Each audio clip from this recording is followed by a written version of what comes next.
আপনি যদি Amazon PPC শিখতে চান তাহলে এই 3টা টার্ম অবশ্যই আপনাকে জানতে হবে। আর সেগুলো হচ্ছে অ্যাকোস, রোয়াস এবং ট্যাকোস। নামগুলো শুনতে অনেক কঠিন মনে হলেও আসলে কিন্তু বিষয়টা খুব সহজ। চলুন ইজি এক্সাম্পল দিয়ে বিষয়গুলো বুঝে নেওয়া যাক। অ্যাকোসের ফুল ফর্ম হচ্ছে অ্যাডভার্টাইজিং কস্ট অফ সেলস। সহজ ভাষায় বিজ্ঞাপনের মাধ্যমে সেল জেনারেট করতে আপনার বিজ্ঞাপনে কত টাকা খরচ হয়েছে সেটাই হচ্ছে অ্যাকোস। ধরুন আপনি বিজ্ঞাপনে খরচ করলেন $20 আর সেই বিজ্ঞাপন থেকে সেলস হলো $100, তাহলে আপনার অ্যাকোস হবে 20%। সাধারণভাবে অ্যাকোস যত কম হয় তত ভালো, তবে সব প্রোডাক্টের জন্য একই অ্যাকোস যে ভালো হবে তেমনটা না। এটা আপনার প্রফিট মার্জিন এবং বিজনেস গোলের উপর নির্ভর করে। রোয়াসের অর্থ হলো রিটার্ন অন অ্যাড স্পেন্ড। এটাকে অ্যাকোসের ঠিক উল্টাভাবে চিন্তা করতে পারেন। এখানে দেখা হয় আপনি $1 বিজ্ঞাপনে খরচ করে কত টাকার সেল পাচ্ছেন।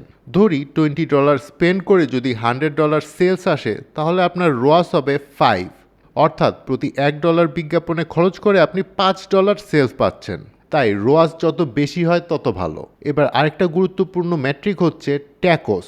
ট্যাকোসের পূর্ণাঙ্গ রূপ হচ্ছে total advertising cost of sales. এখানে শুধু বিজ্ঞাপন থেকে আসা সেলস দেখা হয় না, আপনার টোটাল সেলসের সাথে অ্যাডভার্টাইজিং কস্টের একটা কম্পেয়ার করা হয়। ধরুন আপনি বিজ্ঞাপনে খরচ করলেন $20, অ্যাডভার্টাইজিং থেকে সেলস এলো $100। এটার পাশাপাশি আরও $100 হচ্ছে আপনার অর্গানিক সেলস, তাহলে আপনার টোটাল সেলস হবে $200, আর সেক্ষেত্রে ট্যাকোস হবে 10%।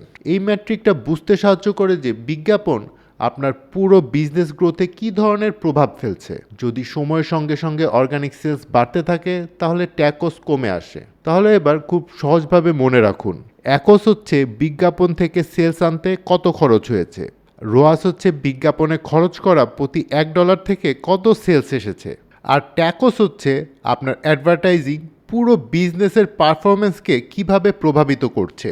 এই 3টা ম্যাট্রিক বুঝতে পারলে অ্যামাজন পিপিসি ক্যাম্পেইন অ্যানালাইজ করা আপনার জন্য অনেক সহজ হয়ে যাবে। সো দর্শক, ভিডিওটা হেল্পফুল লাগলে সাবস্ক্রাইব করুন আমাদেরকে, আর আপনার যদি কোনো প্রশ্ন থাকে আমাদেরকে কমেন্টে জানান। Thanks for watching.